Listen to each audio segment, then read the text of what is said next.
বন্ধুরা, আমরা এসেছি আজ মূলত সোনারং জোড়া মঠ দেখতে। এটা বেতকা থেকে একটু ভেতরে। এখানে অত্যন্ত সুপ্রাচীন দুটি মন্দির, যেটাকে বলা হয় জোড়া মঠ। যদিও জোড়া মঠ বলা হয় এটাকে, কিন্তু এটা মূলত একটা মন্দির।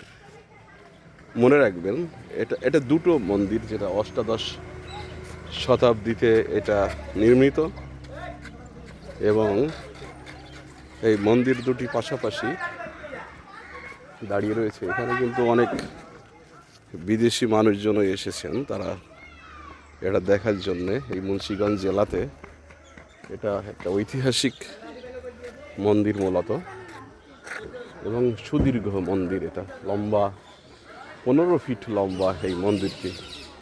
যে দেখুন, এখানে কিন্তু বিদেশি মানুষজনও এসেছেন। এটা বাংলাদেশের পুরাকীর্তি নিদর্শন এবং প্রত্নতত্ত্ব বিভাগ এই মন্দিরটি পরিচালনা করেন বা সংরক্ষণ করেন। তো এই মন্দিরটি আপনাদের একটু এখন দেখুন, এটা কত লম্বা মন্দির এটা দেখুন। এবং এটা অষ্টাদশ শতাব্দীতে, মনে রাখবেন, এটা অষ্টাদশ শতাব্দীর মাঝামাঝি, এবং অষ্টাদশ শতাব্দীর মাঝামাঝি এটি নির্মাণ করা হয়েছিল। এটি অষ্টাদশ শতাব্দীর মাঝামাঝি, এবং একটি মন্দির কিন্তু অষ্টাদশ শতাব্দীর শেষ দিকে নির্মাণ করা হয়েছিল এই মন্দিরটি। এটা অত্যন্ত সুপ্রাচীন মন্দির। আমি এই মন্দিরের ভেতরে গিয়ে একটু আপনাদের দেখাই। দরজাগুলো কিন্তু বন্ধ রয়েছে এখন। হ্যাঁ, তো এটা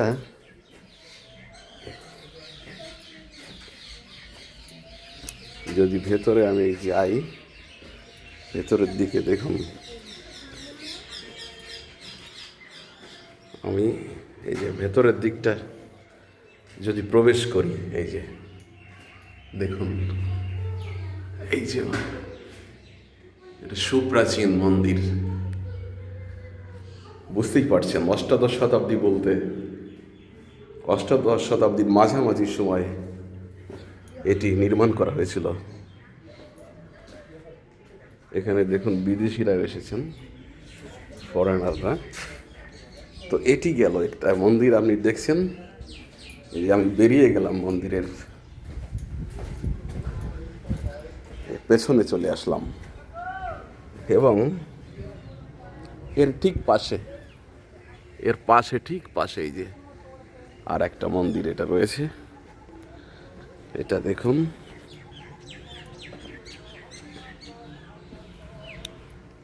এটা, এবং এই মন্দিরটি এখন মূলত সংস্কার করা হয়েছে। তো এটা মুন্সিগঞ্জ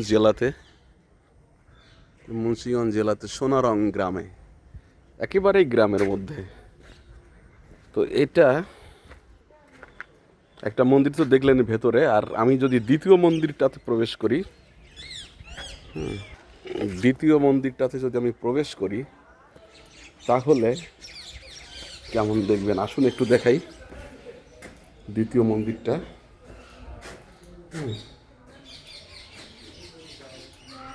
এই যে দ্বিতীয় মন্দিরটা, এখান দিয়ে আমাকে প্রবেশ করতে হবে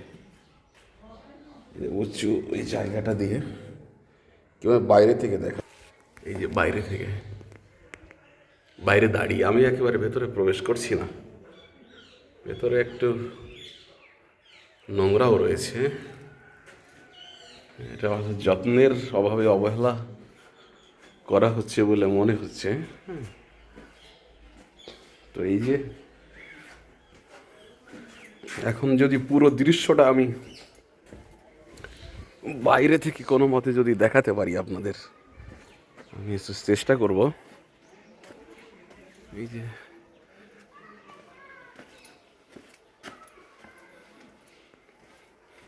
দেখানোর বাইরে থেকে, দেখুন এটি একটি, প্রথমটি, এবং ঠিক পাশে এই যে দ্বিতীয়টি,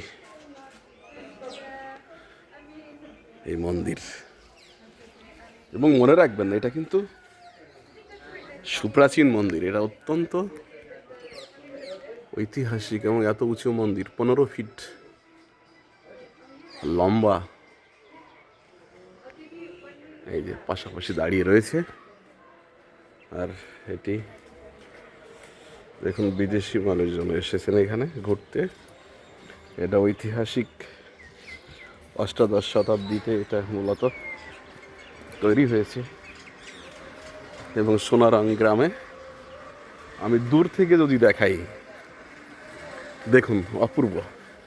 এবং পাশেই রয়েছে পুকুর, বড় পুকুর। এই জমিদাররা তখন আর কি পুকুর টুকুর এগুলো রাখতেন, মানে জমিদার বাড়ির পাশে পুকুর থাকতো, বিরাট পুকুর।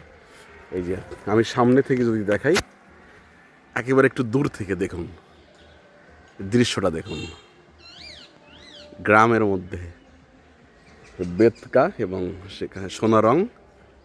আর এটাকে বলা হয় সোনারং চোড়া মঠ। মঠ যদিও বলা হয়, কিন্তু এটা মূলত, কিন্তু বন্ধুরা মনে রাখবেন এটা মূলত মন্দির। হ্যাঁ, এটা কিন্তু মন্দির মূলত। তো এই হলো দৃশ্য। গ্রামের পরিবেশ, শীত একেবারেই নাই, এখন নাই বললেই চলে। আর চারিদিকে কলকাকলিতে পাখির কলতান, পাখির কলরব শুনতে পাচ্ছেন খেয়াল করলে। তো এটা গেল। আর আমি যদি ঠিক উল্টো দিক থেকে যদি দেখাই, তাহলে দেখবেন, আমি একটু সামনে গিয়ে আপনাদের দেখাই, সামনে গিয়ে যদি দেখাই তাহলে দেখুন এই যে দাঁড়িয়ে রয়েছে সুউচ্চ গম্বুজ বিশিষ্ট মন্দির এটি। এই যে অপূর্ব, এবং সূর্য পশ্চিমে হেলে পড়েছে, পাখির কলকাকলি মুখরিত নিভৃত পল্লী। অপূর্ব দৃশ্য বলতেই হচ্ছে। দারুণ লাগলো। আপনাদের কেমন লাগলো কমেন্টে জানাবেন। আপনাদের সকলের জন্য শুভেচ্ছা জানাচ্ছি, অভিনন্দন জানাচ্ছি বন্ধুরা।